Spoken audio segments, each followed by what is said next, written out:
चलिए शुरू करते हैं। प्रकाश के परावर्तन चैप्टर का ये तीसरा वीडियो है। 24 नंबर क्वेश्चन देखते हैं। कह रहा है सरल सूक्ष्मदर्शी में किसका उपयोग होता है। सरल सूक्ष्मदर्शी जो होता है उसमें किस दर्पण या लेंस का उपयोग होता है। जिसमें हो जाएगा उत्तल लेंस। उत्तल लेंस का जो उपयोग होता है हम लोग सरल सूक्ष्मदर्शी के रूप में करते हैं। ठीक है, अगला क्वेश्चन है किस लेंस के द्वारा सिर्फ काल्पनिक प्रतिबिंब बनता है। यहाँ पर ब होना चाहिए था, तो हो गया बनता है, तो इसका हो जाएगा अवतल। अवतल लेंस के द्वारा सिर्फ काल्पनिक प्रतिबिंब बनता है। ठीक है, अगला क्वेश्चन है प्रकाश के परावर्तन से निर्धारित होता है। प्रकाश के परावर्तन से क्या निर्धारित होता है। तो यहाँ पर प्रकाश के परावर्तन का जो नियम है, दूसरा नियम आपतन कोण बराबर परावर्तन कोण। ठीक है, अगला क्वेश्चन है काल्पनिक प्रतिबिंब होता है। काल्पनिक प्रतिबिंब कैसा हो, सीधा होता है या उल्टा। काल्पनिक प्रतिबिंब जो होता है हमेशा वो सीधा होता है। ठीक है, अगला क्वेश्चन है लेंस में मुख्य फोकस की संख्या कितनी होती है। लेंस में मुख्य रूप से क्या वो फोकस होता है। तो लेंस में मुख्य रूप से दो गो फोकस होता है। और वहीं दर्पण की बात की जाए तो दर्पण में एक फोकस होता है। ठीक है, अगला क्वेश्चन है सर्च लाइट के सर्च लाइट का परावर्तक सतह होता है। सर्च लाइट का परावर्तक सतह होता है कौन सा दर्पण होता है। सर्च लाइट का परावर्तक सतह अवतल दर्पण होता है, क्योंकि अवतल दर्पण जो होता है प्रकाश को अपसारित करती है, इसलिए सर्च लाइट में परावर्तक सतह के रूप में अवतल दर्पण का उपयोग किया जाता है। उसके बाद है दाढ़ी बनाने के लिए में कौन सा दर्पण प्रयुक्त होता है। तो दाढ़ी बनाने में भी अवतल दर्पण का ही प्रयुक्त किया जाता है, क्योंकि अवतल दर्पण में है जो वस्तु से बड़ा प्रतिबिंब बनता है। ठीक है, अगला क्वेश्चन है कि एक उत्तल लेंस की क्षमता एक डायोप्टर है, तो उस लेंस की क्षमता फोकस दूरी, लेंस की फोकस दूरी क्या होगी, प्लस 100 सेंटीमीटर। और ये कैसे आएगा, तो P बराबर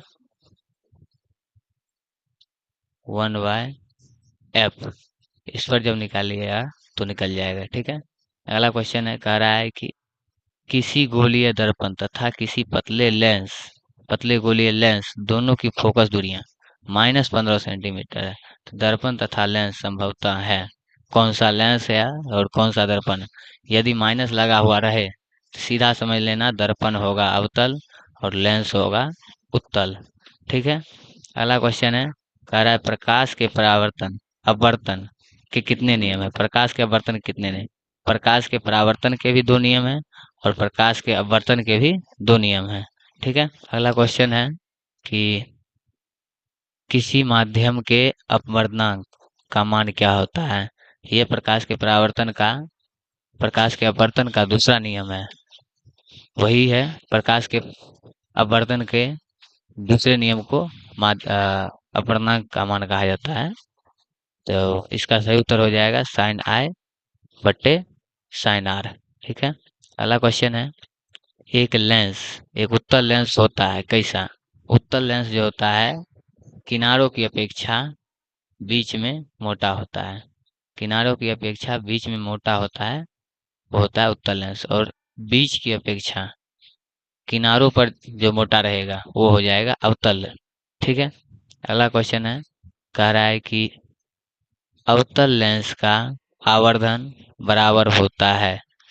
अवतल लेंस का जो आवर्धन होता है किसके बराबर होता है, तो इसका हो जाएगा U/V। U मतलब वस्तु की ऊंचाई और V मतलब प्रतिबिंब की ऊंचाई। ठीक है, वस्तु की ऊंचाई बट्टे प्रतिबिंब की ऊंचाई को कहा जाता है अवतल लेंस का आवर्धन।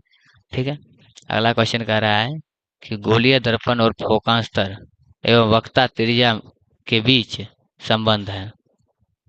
तो गोलीय दर्पण अवतल रहे चाहे उत्तल, दोनों में एक ही होता है कि उसका जो होता है फोकस वो त्रिज्या के दुगुनी होगी। ठीक है, तो यह हो जाएगा R बराबर 2f।